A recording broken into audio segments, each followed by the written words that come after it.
Bonjour à toutes et à tous, bienvenue, c'est Smart Impact, l'émission de la transformation environnementale et sociétale de notre économie. Et voici notre sommaire, c'est parti pour une heure d'émission. C'est Olivier Vignol, le président exécutif de Domitis, qui sera l'invité du grand entretien tout à l'heure. Beaucoup de thèmes à aborder, on verra notamment comment s'adapter au vieillissement de la population française. Mais d'abord, je reçois dans une minute Mylène Létange, qui est directrice de ProDurable. On va parler de la réaction des acteurs de la RSE, notamment face à la crise politique. On est à l'aube de la 18e édition déjà du salon. Dans notre débat, on va aborder la façon de quantifier les risques climatiques qui pèsent sur les entreprises pour mieux s'y adapter, évidemment.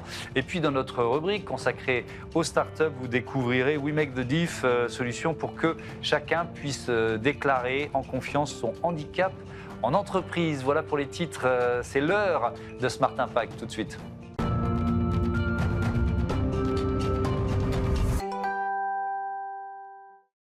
L'invité de ce Smart Impact, c'est Mylène Létange. Bonjour. Bonjour. Bienvenue. Vous êtes Merci. La directrice ProDurable chez AEF Info, qui est co-organisateur du salon.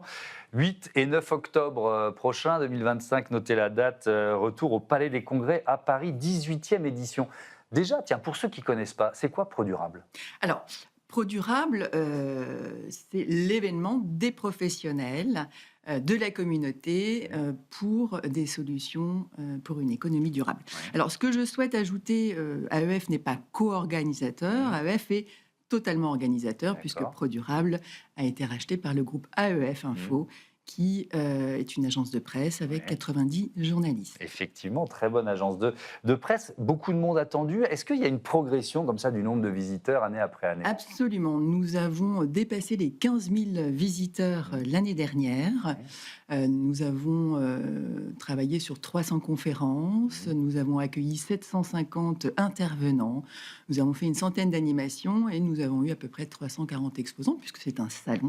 ProDurable est un salon où l'on montre des solutions, où l'on montre des outils, où l'on vient également débattre, puisque nous avons des conférences officielles et des ateliers.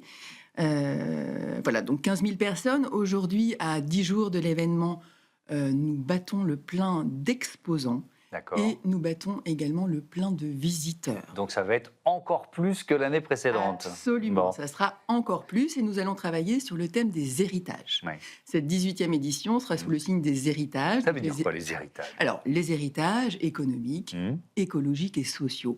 Que veut-on garder et que ne veut-on pas garder du passé pour transmission aux générations futures. C'est intéressant, c'est-à-dire parce qu'effectivement, quand on est chef d'entreprise notamment, et qu'on se dit, tiens, je veux améliorer mon bilan, émissions de gaz à effet de serre, impact biodiversité, etc., on se dit, quel chemin je prends ? Il y a des chemins qui ont été moins efficaces que d'autres, ça va être ça aussi l'idée du salon ?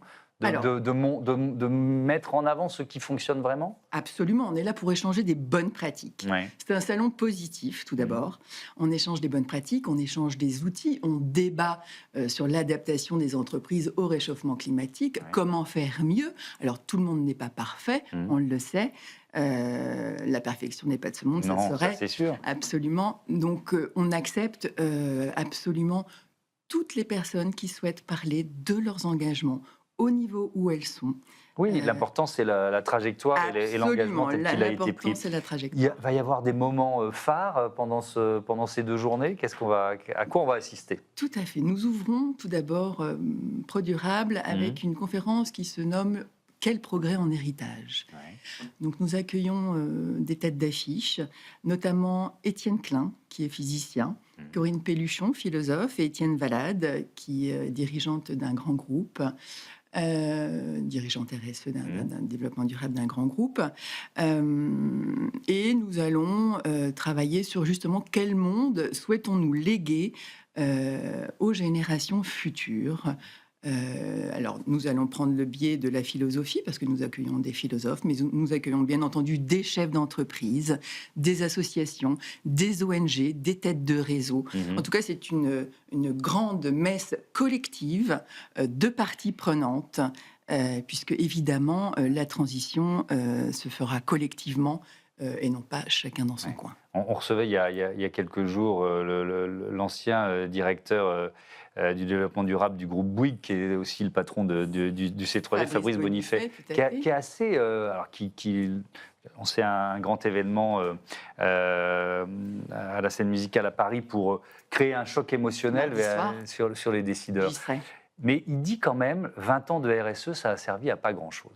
Comment vous réagissez à ce constat voilà, d'un de ceux qui est vraiment au cœur de ce réacteur depuis des années? Alors, c'est vrai que nous pourrions penser à une certaine régression. Nous le voyons dans l'actualité nationale, européenne, voire internationale, une certaine régression, en tout cas un backlash, comme nous l'avons nommé dès le début de l'année 2025. Un retour de bâton. Un retour de bâton, aux États-Unis et en Europe. Les élections européennes ont montré leurs résultats. Absolument. Moi, ce que je me dis, c'est que aujourd'hui, ProDurable bat son plein tant en termes d'exposants que de visiteurs. Donc, est-ce que ce backlash, comme on l'a nommé, n'est pas justement une opportunité de tous se retrouver et de se dire la RSE, au-delà d'être normative, au-delà du reporting, au-delà de la réglementation, est une RSE, en fait, nous allons travailler à une RSE stratégique.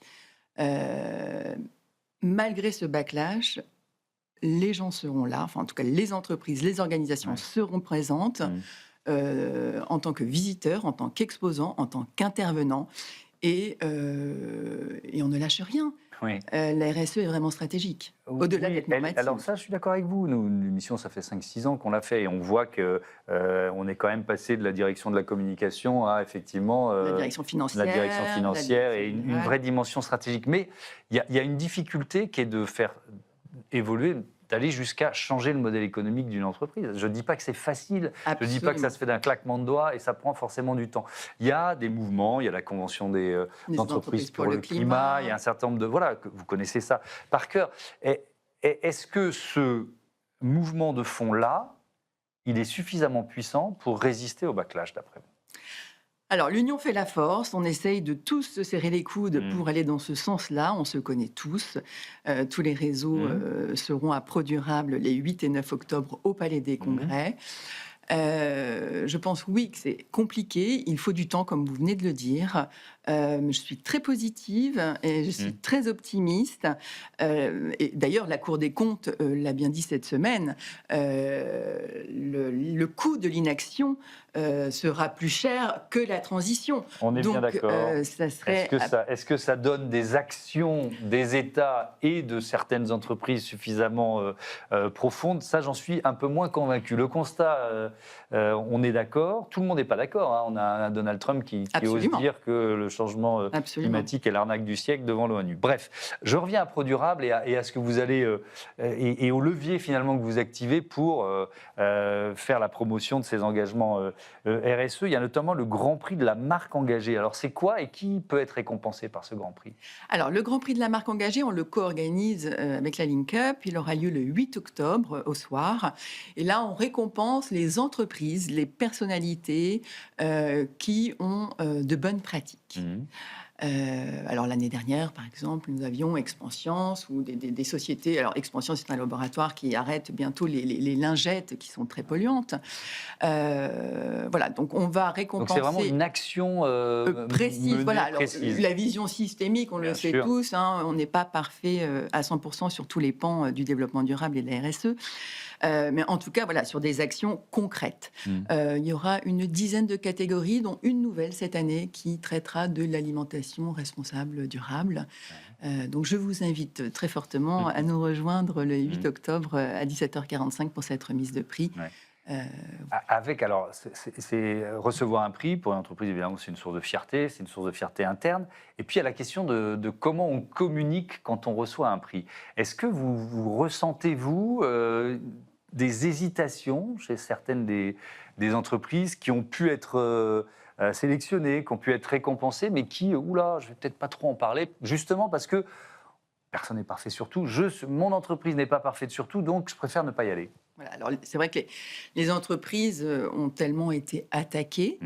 On a beaucoup parlé de greenwashing. Ouais. Mais il y en a eu, du greenwashing. Bien sûr, C'est parfois à juste titre. Absolument. Oui. Donc elles ont été très attaquées. On voit bien que dans la société actuelle, il y a de plus en plus de clivage, ce que je regrette beaucoup, puisqu'il faut rester pragmatique. Donc c'est vrai que les entreprises hésitent à communiquer sur leurs mesures, hésitent, bien qu'elles fassent beaucoup de choses, notamment sur leur impact. Je pense que c'est le retour de bâton du greenwashing. Alors après, ça va certainement se rééquilibrer. Il faut que ça se rééquilibre parce qu'il est important de communiquer sur une juste mesure, sur ce que l'on fait, parce que ce système-là de ne pas communiquer peut aussi participer à ce que vous disiez tout à l'heure et à ce que disait le C3D, à ne pas avancer dans le bon sens. Dernière question, est-ce qu'il y a encore un fossé générationnel autour des questions de l'engagement environnemental, de l'engagement sociétal des entreprises? C'est-à-dire, est-ce que c'est les plus jeunes des salariés qui poussent les patrons, les patronnes à changer les choses, à changer de stratégie? Ou finalement, pas forcément. Pas forcément. Après, les jeunes, je pense qu'il y a aussi plusieurs jeunesses. Il y a plusieurs jeunesses. Il y a des gens extrêmement engagés, d'autres moins. On est aussi à l'ère de l'IA, donc on pourrait aussi beaucoup parler de ces thématiques-là. Je pense que c'est une responsabilité collective. Alors, la RSE stratégique sans un vrai engagement de la direction, c'est compliqué. C'est comme pour les États, c'est exactement la même chose. Alors le bottom-up, ça existe, le top-down aussi, et je pense qu'il faut des deux pour pouvoir progresser et avancer dans la bonne direction tous ensemble. Merci beaucoup Mylène Nettange et bon salon Pro Durable, 8 et 9 octobre. Venez nombreux surtout. Au Palais des Congrès à Paris. C'est l'heure du débat de ce Smart Impact, de l'importance de quantifier les risques climatiques en entreprise.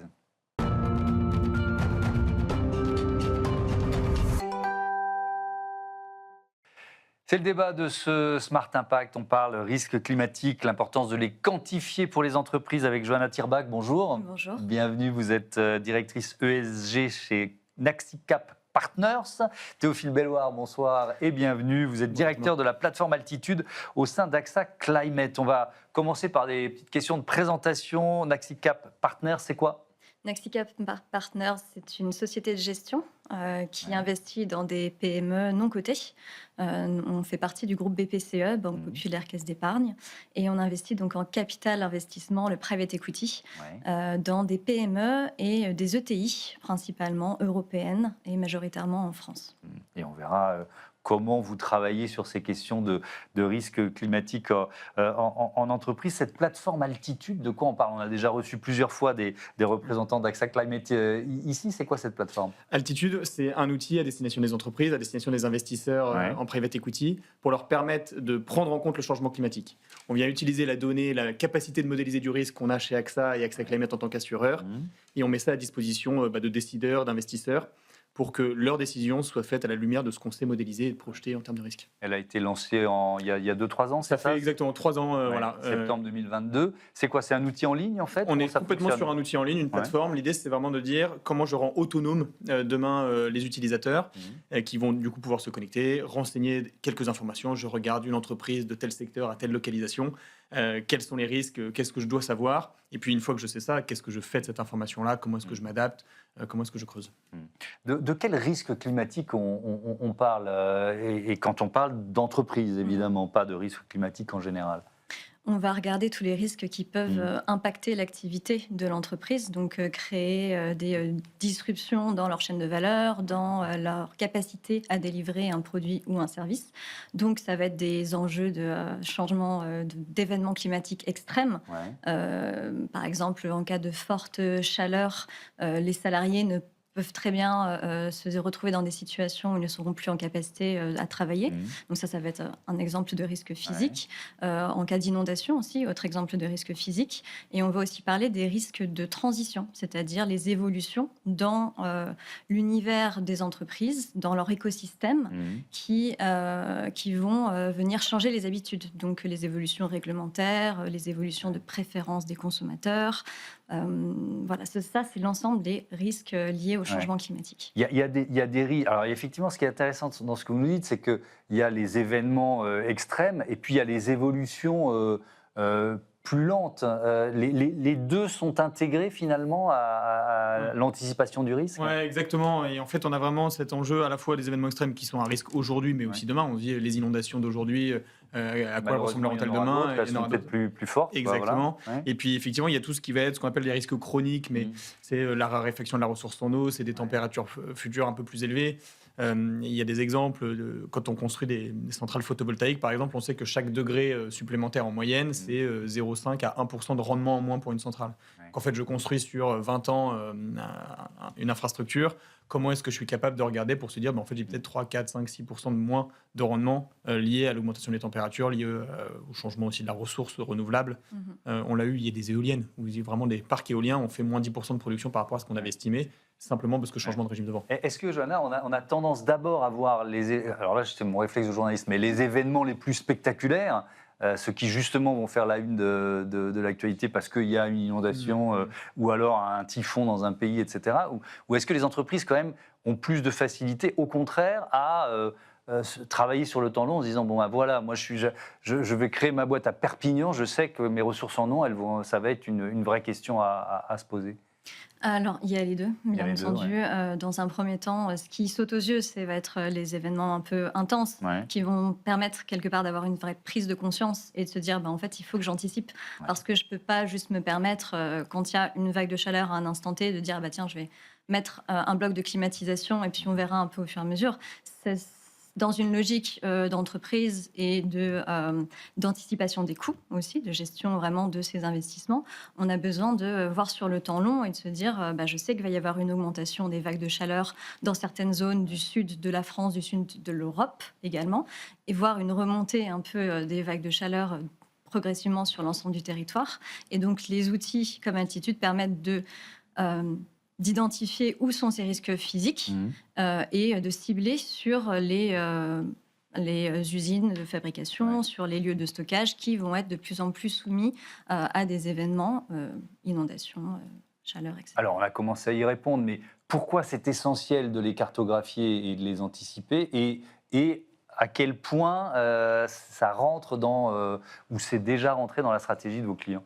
Ou est-ce qu'il faut encore évangéliser, vous voyez ce que je veux dire? Là, on a vu sur les 3-4 dernières années, c'est vraiment rentré dans la stratégie, parce que de plus en plus d'entreprises ont souffert d'impact climatique. Ça a eu un impact sur leur PNL. On a une perte, et donc on se dit très bien, mais en fait, quel est peut-être l'angle mort que j'ai et tous ces risques que je n'ai pas mesurés.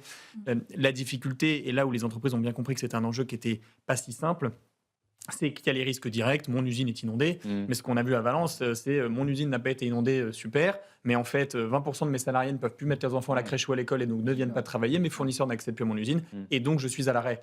Et c'est cette part d'exploitation qui est très colossale, et donc on le voit aujourd'hui, tous les investisseurs, quand ils regardent une entreprise, vont s'assurer qu'effectivement les revenus et les coûts de cette entreprise sont maîtrisés d'un point de vue climatique, et les entreprises elles-mêmes. Je crois qu'avec Naxicap, vous avez joué un rôle important dans la mise en place de cette plateforme. On en discutait tout à l'heure. On a été apparemment le premier client à signer, à souscrire. Alors, je veux bien savoir pourquoi vous en aviez à ce point besoin. Intuitivement, je le comprends, mais je veux bien que vous me l'expliquiez. C'est vrai que je n'ai pas forcément réexpliqué, mais Naxicap est un acteur de l'investissement responsable engagé depuis plusieurs années. On est également challengé de toutes parts par nos investisseurs qui sont nos clients. On est challengé par les régulateurs qui nous demandent de faire de plus en plus attention à ces enjeux. Et on se rend bien compte de façon opérationnelle que les entreprises dans lesquelles on investit font face à ces risques. On a eu des cas d'inondation, on a eu des cas de forte chaleur. Donc, pour nous, c'est juste une question de stratégie financière, de rendement et de résilience des opérations. Quand on regarde un investissement, on va valoriser l'entreprise avec 3 critères qui vont être déjà les résultats de l'entreprise, le multiple, qui est basé sur en fait, toute la capacité de l'entreprise à gérer ses risques et à délivrer la promesse attendue, et la dette. Et donc sur ces 3 facteurs de résultats multiples et dette, les enjeux climatiques ont un impact. Ouais. Votre plateforme, elle intègre... comment je peux poser la question? J'imagine que les analyses sont aussi sectorielles en fonction de l'activité des entreprises. Il n'y a pas la même réponse si on est dans l'agroalimentaire ou dans l'industrie lourde, quoi. Bon, c'est une évidence, mais je pense que ça s'explique. Le secteur va jouer et la typologie de l'actif aussi. Je suis dans l'agroalimentaire, mais est-ce que je regarde un entrepôt, une usine de production, le champ d'un producteur, on va évidemment avoir une analyse également différente. Et on va même plus loin. C'est simplement dire j'ai une usine à tel endroit, quelles sont les vagues de chaleur, les feux de forêt, les inondations futures. C'est une information qui est certes intéressante, mais une fois qu'on s'est dit zut, le risque d'inondation, je passe de 1 chance sur 100 à 1 chance sur 50. Et alors, qu'est-ce que je fais de ça? Est-ce que j'appelle mon assureur ou est-ce qu'en fait il le sait déjà et c'est déjà pris en compte? Donc il y a un peu ce so what. Et c'est là où la plateforme Altitude, elle va plus loin. C'est que dès lors qu'on sait à qui on s'adresse, je m'adresse à l'investisseur. Donc je vais dire alors, voilà le risque pour l'entreprise, voilà ton risque pour toi en tant qu'investisseur. Et voilà ce que tu dois faire de cette information-là. La discussion que tu dois avoir avec la participation, la discussion que tu dois avoir avec tes conseils. Et donc, on va essayer d'aller toujours beaucoup plus loin dans cette recommandation liée au secteur et liée au métier de l'utilisateur qui est sur la plateforme Altitude. Est-ce que, alors c'est une question générale sur le monde de l'assurance, mais il y a aussi des villes qui ont de plus en plus de mal à s'assurer, peut-être aussi des entreprises qui voient leur prime d'assurance augmenter. C'est presque le modèle économique du secteur qui est questionné. Est-ce que vous créez AXA Climate et vous créez ces outils pour continuer d'exister d'une certaine façon? Vous voyez ce que je veux dire? Pour que le monde de l'assurance continue de jouer son rôle dans nos sociétés et dans nos économies. Altitude, ce qu'on vient faire, c'est projeter les primes d'assurance éternellement. Vous voyez ce que je veux dire? Non, et en fait, l'enjeu qu'on a, nous, Altitude, c'est d'éclairer les clients, qui sont d'ailleurs pas forcément des clients assurés chez AXA, sur quels seront leurs risques dans 5 ans, dans 10 ans, dans 20 ans. Et cette capacité-là, c'est qu'eux prennent des bonnes décisions pour que dans 10 ans, la discussion qu'ils ont avec leur assureur soit une discussion qui leur permette de s'assurer à un prix qui soit cohérent pour eux et pour leur business model. Et tout cet enjeu, les assureurs continueront de vouloir vendre des polices d'assurance. Simplement, ils iront pour un volume de capacité limité vers les entreprises les plus résilientes, celles qui gèrent le mieux leurs risques, de la même façon que si vous assurez votre voiture, si vous êtes un bon ou un mauvais conducteur, vous n'avez pas le même tarif. L'entreprise qui gère bien ses risques climatiques ou qui ne gère pas ses risques climatiques n'aura pas demain le même tarif d'assurance. Est-ce qu'il y a des leçons à tirer? Je pensais aux épisodes de sécheresse, etc., des pays du Sud. Vous parliez de Valence tout à l'heure, mais par exemple, sur la sécheresse, la gestion de l'eau, est-ce qu'il y a des modèles similaires aux vôtres qui ont été développés dans des pays confrontés à des épisodes climatiques plus violents avant nous, ou est-ce que finalement vous avez été un peu pionnier dans la création de ces modèles-là? Alors, les modèles, il y en a plein, il y en a de beaucoup de sortes. Là où on a été pionnier, c'est dans la capacité de faire parler le modèle pour parler à des entreprises les modèles existent, mais vous pouvez les utiliser et ça va être très concret. Et je pense que c'est ça qui est intéressant. Et on le voit, l'exemple des investisseurs qui utilisent Altitude, c'est un bon exemple. Je pense qu'on travaille avec des entreprises du BTP, ou des travaux publics, qui sont aujourd'hui en mesure d'analyser la résilience future ou les risques futurs pour que quand ils rendent un appel d'offres à un client, ils viennent présenter les risques futurs et ils viennent expliquer pourquoi ils répondent de telle ou telle façon avec un enjeu de résilience. Et donc ça fait partie, je pense, de la transformation dans la façon dont certains métiers évoluent. Il y a des pays qui ont été précurseurs, il y en a d'autres qui sont exposés à beaucoup de risques et qui pour autant ne bougent pas encore. Donc je pense que l'aversion au risque finalement est peut-être quelque chose de culturel, mais on va avoir des grands écarts. À quel point la réglementation pousse finalement, notamment le secteur de la finance, à intégrer ces questions de risque climatique ou d'impact climatique à vos modèles? Alors la réglementation en France a été très active et très motrice dans l'intégration de ces enjeux. On a commencé en fait en France en 2021 avec la NRE, la loi sur les nouvelles réglementations économiques, à imposer une obligation de reporting aux entreprises. Et après la NRE, on a eu la DPEF en France et aujourd'hui, au niveau européen, la CSRD. Il y a le pendant de la CSRD pour les financiers, qui est la SFDR, mais la France n'avait pas attendu ça. Voilà, il y a beaucoup de réglementations. Donc, on a été engagés, au même titre que les entreprises, dans le développement de stratégies, de politiques, d'explications sur la façon dont les investisseurs doivent se saisir de ces enjeux, pour garantir, in fine, aux clients qu'on a une vision holistique dans la prise de risque et dans les investissements. Et les évolutions, moi, ça fait 15 ans que je suis dans le métier de la RSE, plutôt de l'ESG. Je les ai prises à chaque fois de plein fouet en se disant, OK, c'est très challengeant comme secteur d'activité parce qu'il y a une constante modification du niveau d'attente, du niveau de mise à jour. Et donc, la réglementation a poussé collectivement les acteurs à se saisir de ces sujets. Maintenant, on a un enjeu de passer du reporting à l'intégration dans des plans d'action concrets et de montrer de plus en plus des résultats et plus seulement un agrégat d'indicateurs.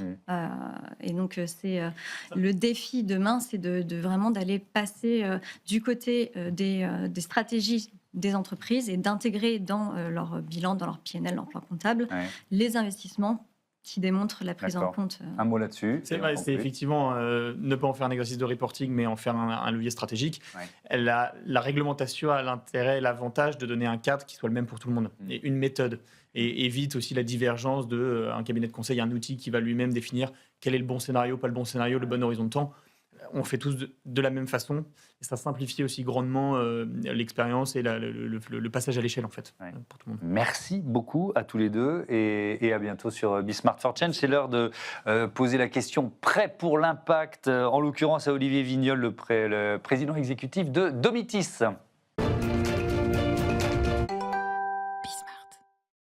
C'est le grand entretien de ce Smart Impact avec Olivier Vignol. Bonjour. Bonjour. Heureux de vous accueillir. Vous êtes le président exécutif de Domitis. Prêt pour l'impact, c'est le titre de cette rubrique. Et donc, le mot impact qu'on met un peu à toutes les sauces.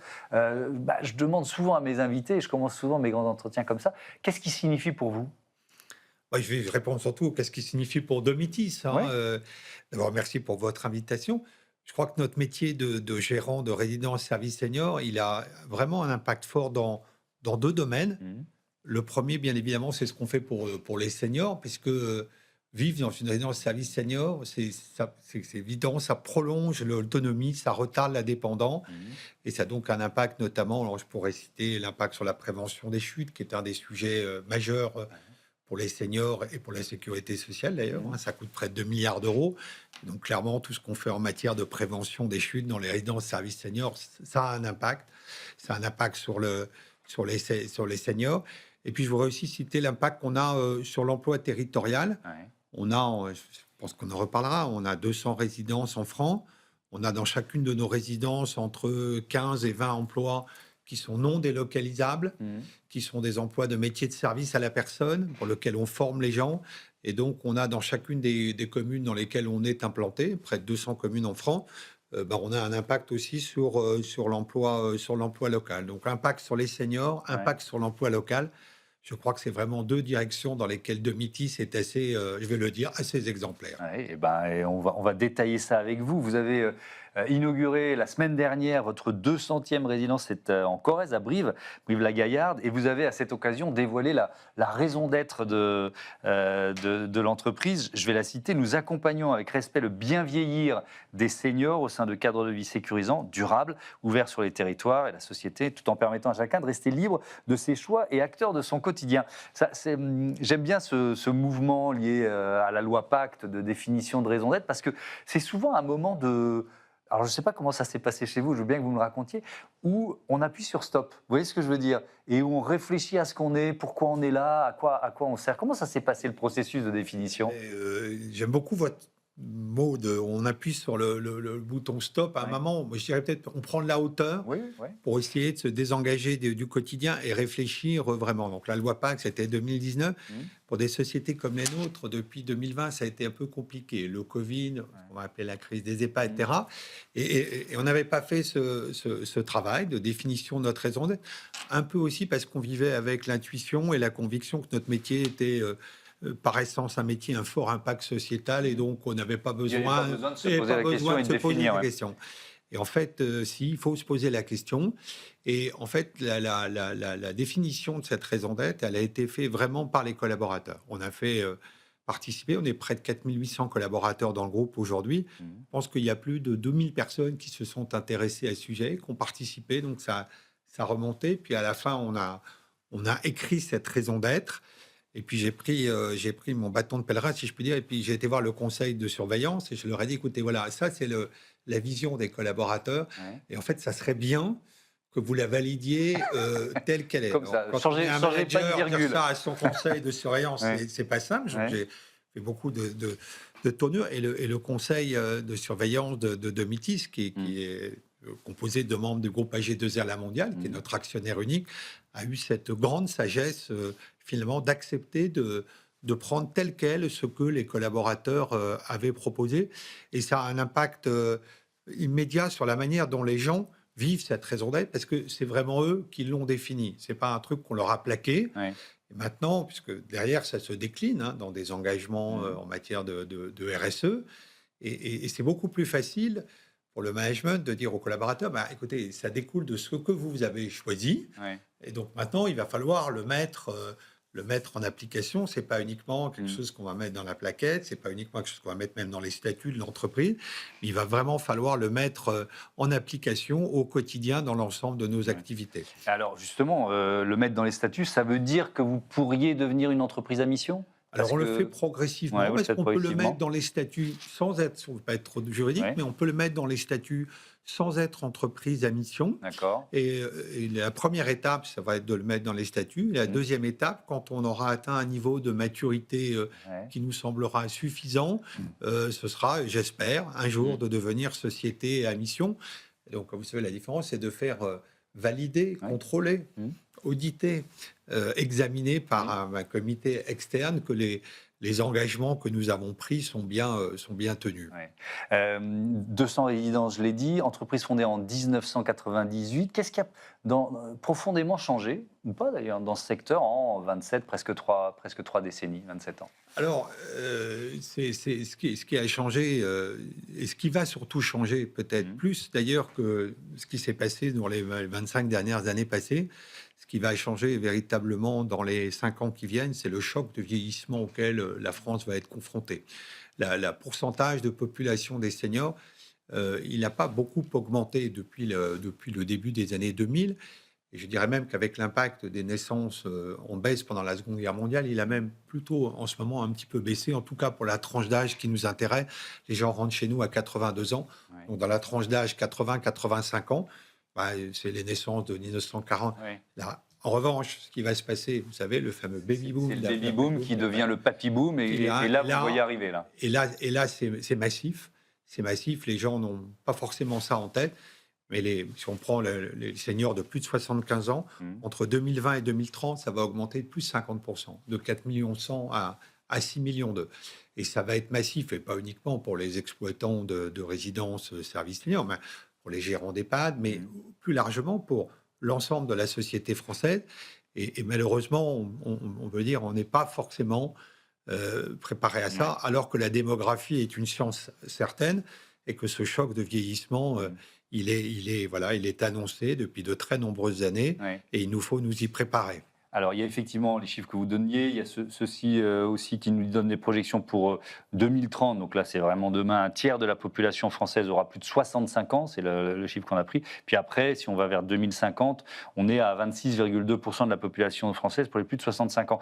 Il y a le Haut Commissariat à la stratégie et au plan qui prévoit qu'il faudrait créer à minima 111 500 places d'habitat alternatifs aux EHPAD d'ici 2030, et puis ensuite 104 000 places supplémentaires entre 2030 et 2050. Est-ce qu'on est prêt à ça? On n'est pas prêt du tout à ça. Et pour ne pas polémiquer, prenons les chiffres du commissariat au plan, on va dire 100 000 places par an pour aller. Ça veut dire qu'il faudrait en créer 500 000 d'ici 2030 et on en crée quasiment zéro, à part le secteur des RSS qui s'est beaucoup développé ces dernières années, mais qui, pour des raisons là plutôt liées au marché immobilier, parce que malheureusement, il faut financer nos immeubles, le développement s'arrête. Il ne se crée pas de places d'EHPAD, il ne se crée pas de places de ce qu'on appelle les résidences autonomie. Il se crée, on en ira peut-être un mot, quelques places dans le secteur du co-living, etc. Mais alors, zéro, j'exagère peut-être un peu, mais il ne se crée pas 10 000 places par an. Donc, on va avoir un déficit considérable de places de logements dédiées aux seniors qui sont indispensables. Et ça va poser un problème majeur en 2028, 2029, 2030. Mais ça veut dire que votre secteur d'activité, au sens large, il dépend de l'État pour y arriver? Pour ce qui concerne notre secteur d'activité au sens large, les RSS, nous ne dépendons pas de l'État, parce que nous n'avons aucun financement public. Nos résidents n'ont aucun avantage particulier. À la différence des EHPAD, dont une partie du coût des séjours est pris en charge soit par les départements, soit par la sécurité sociale. Donc nous ne dépendons pas des financements de l'État, nous dépendons donc du financement des acteurs privés. Il faut bien reconnaître qu'aujourd'hui, les résidences services seniors, c'est un investissement entre 20 et 35 millions d'euros. Donc on a besoin des investisseurs immobiliers pour financer le développement. Malheureusement, aujourd'hui, ce n'est pas lié là au vieillissement, c'est lié à l'état du marché immobilier. Ces financements sont devenus très compliqués à obtenir, à mettre en œuvre.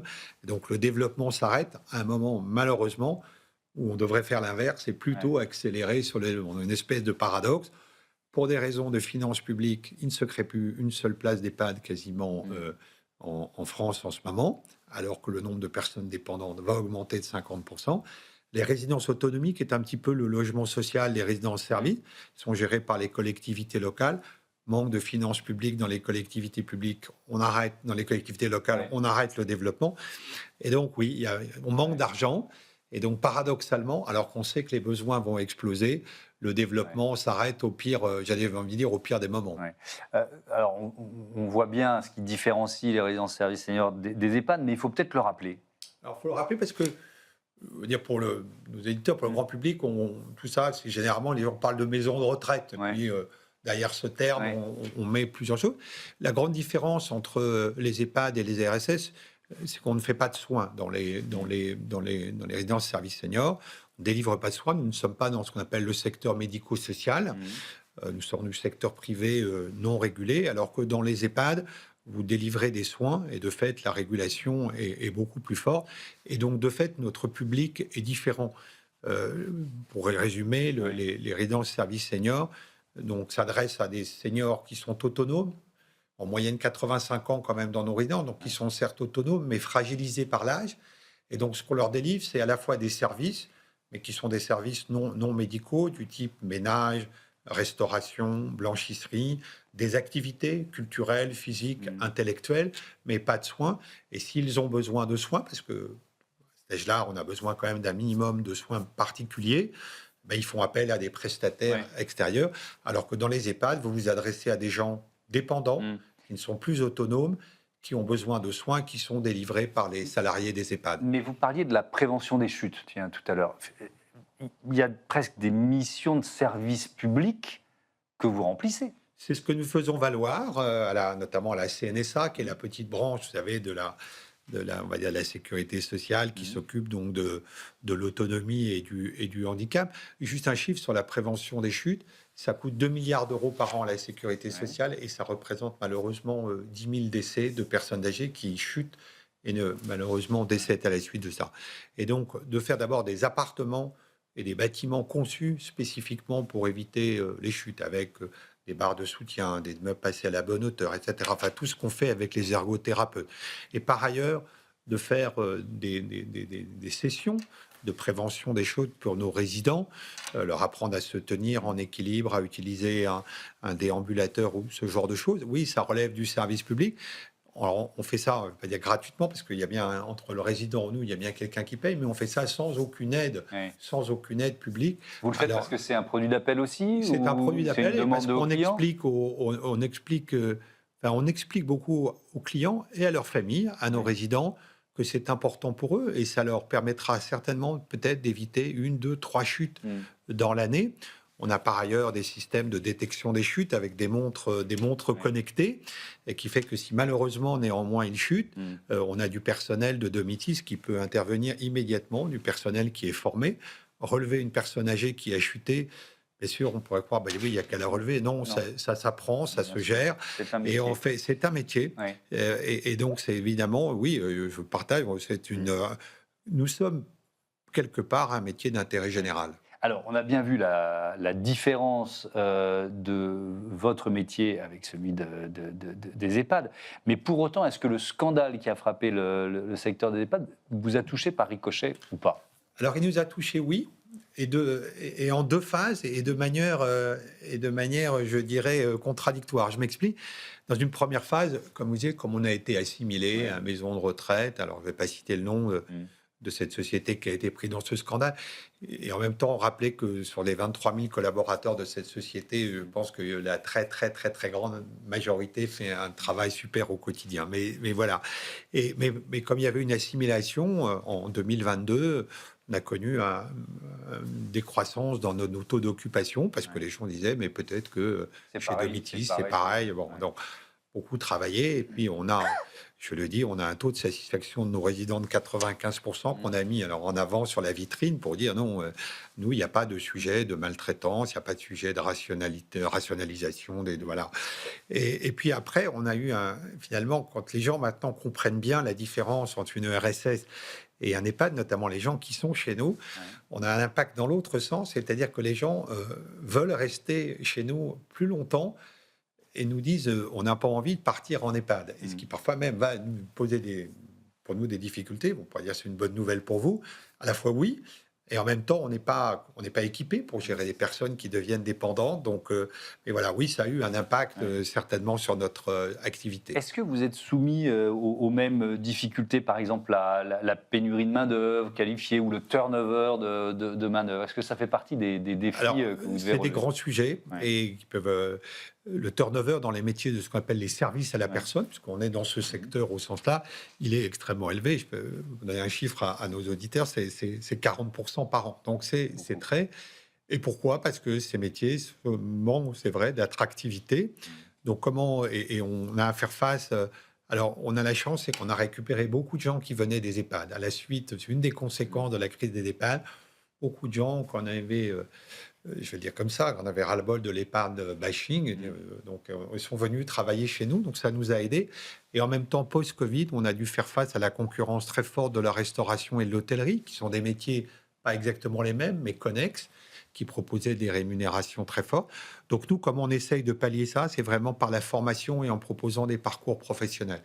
On fait beaucoup de formations, on a un Domitis Campus, voilà, pour former les gens, et quelqu'un peut rentrer chez nous juste à l'accueil, etc., et progresser, responsable de département, voire directeur adjoint ou directrice adjointe de résidents. Oui, il faut travailler sa marque employeur, et finalement, on en revient au début de notre entretien sur la définition de la raison d'être. La raison d'être, on a placé dans les engagements RSE qu'on prend à la suite, cette raison d'être, c'est également de placer l'humain au sens pas que nos résidents, mais les collaborateurs au cœur du dispositif, parce que dans ce contexte et la pénurie de main-d'œuvre dans les services à la personne avec le choc démographique ne va faire que s'accroître.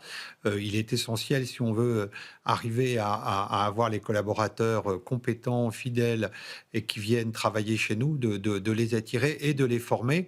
Et de donner d'abord de rappeler qu'on a un métier qui a du sens, parce qu'on parle toujours de la quête de sens. Clairement, quand vous travaillez dans un secteur comme le service aux personnes âgées, c'est à beaucoup de sens. Et donc, ça fait partie des éléments qu'on met en avant pour attirer les collaborateurs. Dans cette raison d'être, il y a le mot cadre de vie sécurisant, durable, ouvert sur les territoires. Je voudrais qu'on s'arrête sur le mot durable. Est-ce que vous faites évoluer le modèle de vos résidences pour peut-être les rendre moins énergivores, moins consommatrices en énergie, en électricité, en eau, etc., etc. Alors oui, on a un sujet, c'est que les personnes âgées sont frileuses. Et c'est comme ça, avec l'âge, on est de plus en plus sensible au froid.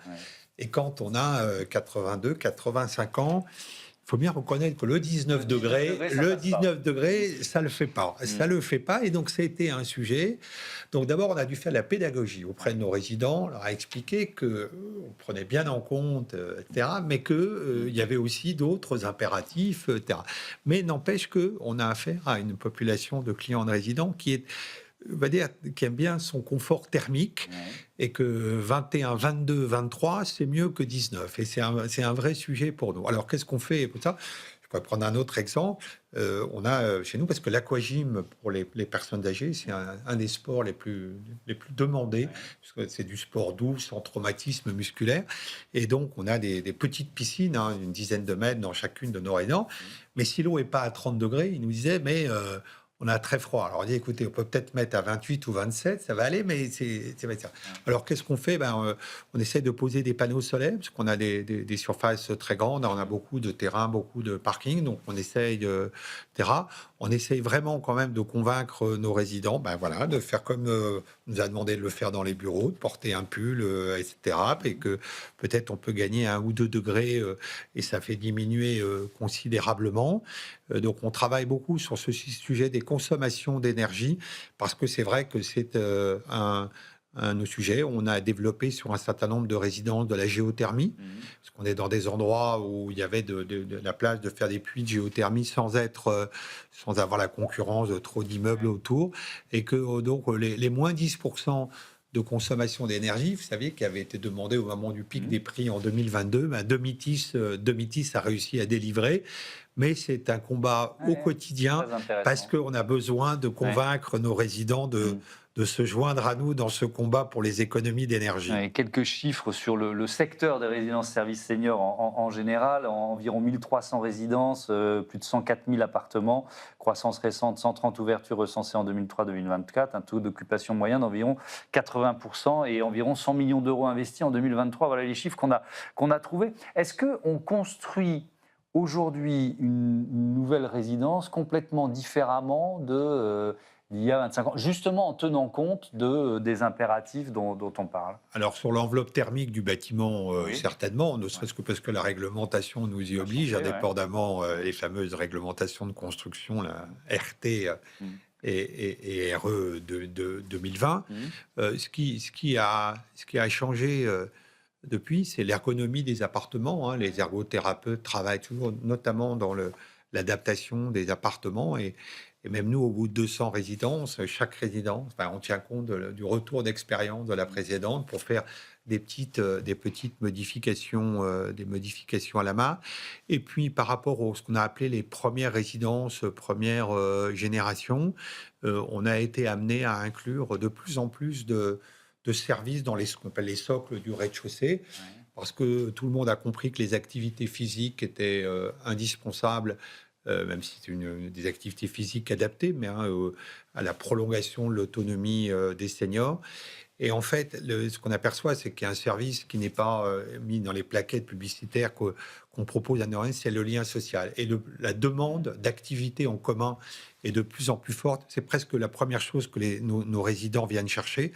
Alors, on a plus de 2/3 de nos résidents qui sont des personnes seules, et majoritairement plus de 50% des femmes seules.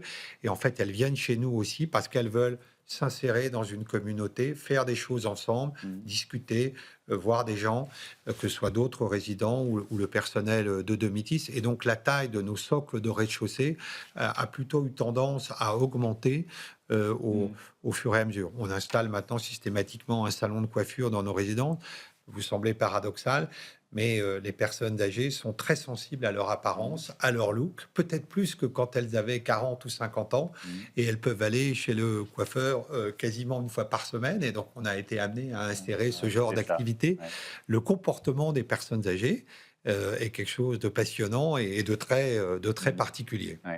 Je donnais le chiffre des millions d'euros, 100 millions d'euros investis en 2023. Est-ce que, je crois que vous l'avez évoqué rapidement tout à l'heure, mais je veux bien qu'on s'y arrête quelques secondes, quelques minutes sur l'investissement, les investisseurs, est-ce qu'ils sont présents sur des nouveaux projets? Est-ce que c'est un secteur? Parce que vous dites la démographie, les chiffres, on sait où on va, on sait ce qui nous attend. Ils sont présents, mais ce qui s'est passé, c'est que, je vous disais, une résidence, selon sa localisation, c'est entre 25 et 40 millions d'euros. Donc, le chiffre que vous avez, Ouais. moi je le chargerais un peu parce que même nous, on a vendu à des investisseurs pour plus de 100 millions d'euros d'actifs et on a 200 résidences. On n'aurait pas pu se développer aussi vite s'il avait fallu qu'on porte la propriété des murs. Donc, ces sociétés, pour se développer rapidement, on transférait la propriété à des investisseurs immobiliers. Et le marché immobilier s'est retourné pour tout un tas de raisons. Deuxième semestre 2022, le rendement qu'on doit offrir à nos investisseurs est nettement plus élevé et n'est plus compatible aujourd'hui. Ce qui se passe, n'est plus compatible avec nos paramètres d'exploitation. Il n'est pas qu'il y en ait un qui a tort ou raison. On sait que voilà, les taux d'intérêt ont augmenté, les coûts de construction avaient explosé en 2022, le prix de ce qu'on appelle le foncier, donc du terrain sur lequel n'a pas tant baissé que ça malgré la crise de l'immobilier. Et aujourd'hui, quand vous mettez tous ces paramètres, on a beaucoup de mal à monter de nouvelles opérations, ce qui, encore une fois, est paradoxal et dommage, compte tenu des besoins qui vont arriver. La démographie ne manque pas, on sait ce qui Mais le arrive, marché immobilier est ainsi fait, et il n'y a pas en France de modèle d'opérateur qui garde la propriété des murs, à la différence d'ailleurs de ce qu'on voit dans les pays anglo-saxons. Et donc, voilà, ça crée un blocage du marché, et qui est vraiment dommage, alors que les besoins vont augmenter significativement. Est-ce qu'il y a une concurrence de la colocation? C'est vrai qu'il y a pas mal de seniors, de retraités qui cherchent des expériences de colocation. Alors, il n'y a pas une concurrence, il y a une complémentarité. Et par rapport au manque de places qu'on évoquait, de plus de 100 000 places par an, il y a largement de la place pour trouver des solutions. tout le monde. Donc, c'est une nouvelle offre qui a émergé il y a un peu avant le Covid, les premières expériences, un peu issues des premières expériences sur le co-living étudiant, ou sur le co-living des jeunes actifs. Ça reste encore très, très marginal. C'est quelques centaines de places, peut-être milliers de places par an. Donc, ça reste très marginal. Vous disiez, il y a beaucoup de seniors qui demandent. Je pondérais, parce que autant je crois que quand on est jeune, on a peut-être envie de vivre en communauté. Je ne suis pas sûr qu'à 75 ou 80 ans, vous ayez forcément envie de partager votre salon, etc. Bien sûr, mais c'est un moyen de lutter contre la solitude aussi. C'est un moyen de lutter contre la solitude, et c'est un moyen, parce que ce sont des produits qui sont moins chers qu'une résidence service senior, beaucoup moins cher qu'un EHPAD. Et c'est vrai, parce qu'il n'y a qu'une seule pièce commune à partager. Donc ça répond à un besoin de lien social qui est permanent chez tous les seniors, et ça permet de proposer des solutions qui sont pour des budgets assez sensiblement inférieurs, et ça permet aussi de faire des plus petites unités. Souvent, les unités de co-living senior sont entre une dizaine et une vingtaine de chambres, avec là, parfois... Voilà, il y a 2 pièces communes et puis une vingtaine. Et donc, ça permet de répondre aussi à un besoin dans des petites localités où il n'y aurait pas la place pour implanter un bâtiment de 80 ou 100 appartements. Donc, c'est vraiment une offre qui a toute sa place sur le marché, mais qui reste encore extrêmement embryonnaire. Merci beaucoup, Olivier Vignol, et à bientôt sur Be Smart for Change. On passe tout de suite à notre rubrique Start-up, le handicap en question.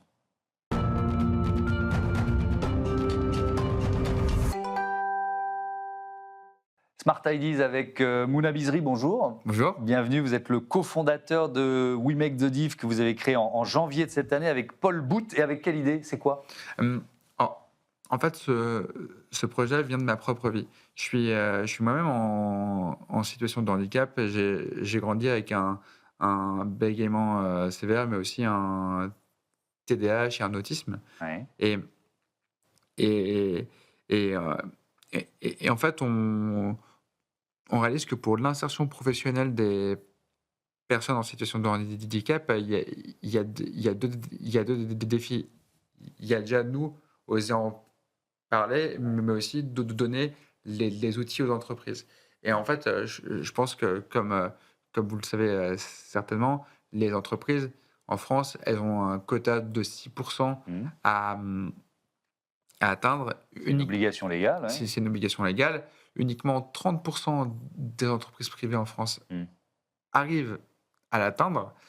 Et ça, c'est dû à 2 types de freins. Le premier frein du côté des salariés, parce qu'ils n'osent pas en parler, en fait, parce qu'il y a à peu près 12 millions de personnes en situation de handicap dans la population active selon l'INSEE, mais uniquement 700 000 le déclarent à leur entreprise quand l'entreprise est assujettie. Et puis après, côté entreprise, il y a parfois une complexité opérationnelle et une expertise médicale et spécifique à chaque situation. Donc là, vous proposez une plateforme, c'est ça, sur laquelle les salariés peuvent s'inscrire, enfin déclarer en confiance un handicap, c'est ça l'idée? Ouais, c'est ça. C'est ça. Donc c'est une plateforme sécurisée avec toutes les normes autour des données de santé et une personnalisation empathique pour répondre aux besoins des personnes, pour qu'elles soient rassurées et qu'elles comprennent aussi que c'est dans leur intérêt de pouvoir se déclarer. Et ensuite, on facilite tout le processus pour la boîte. Et alors justement, pour l'entreprise, qu'est-ce que ça apporte? Quel service vous proposez? Ok. Déjà, il y a un ROI direct. C'est-à-dire qu'on a plus de personnes en situation de handicap. On remplit plus facilement, ou en tout cas on se rapproche de l'objectif légal, quoi, c'est ça? C'est ça. Donc ça, c'est l'avantage pur et dur. Mais aussi, on orchestre tous ces besoins-là. Donc on fait le lien avec la médecine du travail, les ressources humaines. On leur donne aussi l'expertise pour qu'ils puissent répondre à chaque besoin. On fait le lien aussi avec le manager. Si les consentements sont donnés de la part de la personne qui se déclare, mais aussi on facilite tout le côté. C'est-à-dire qu'on a une plateforme de e-learning pour pouvoir faire monter en compétences tout le monde de manière hyper simple. Et on va aussi permettre un suivi budgétaire côté employeur et côté salarié, faciliter la déclaration RQTH et toutes les demandes de subvention via l'AGFIP. Donc ça fait vraiment toute une gamme de services. En quelques mots, il nous reste un peu moins d'une minute. Le modèle économique de We Make the Diff, c'est quoi? Ce sont les entreprises qui payent, en fait? C'est ça. C'est un abonnement annuel. D'accord, tout simplement un abonnement annuel. Merci beaucoup, Mouna Bizri, et bravo pour cette bonne idée de We Make the Diff. Voilà, c'est la fin. Je vous propose de rester en place, sinon vous allez passer devant la caméra. C'est la fin de ce Smart Impact. Merci à toutes et à tous de votre fidélité. Je voudrais remercier Nathalie Croiset, la coordinatrice éditoriale, Alexis Mathieu, chargé de la production. Le réalisateur, c'est Charles Gratel et Paul Sanchez au son. Merci encore et à bientôt. Merci.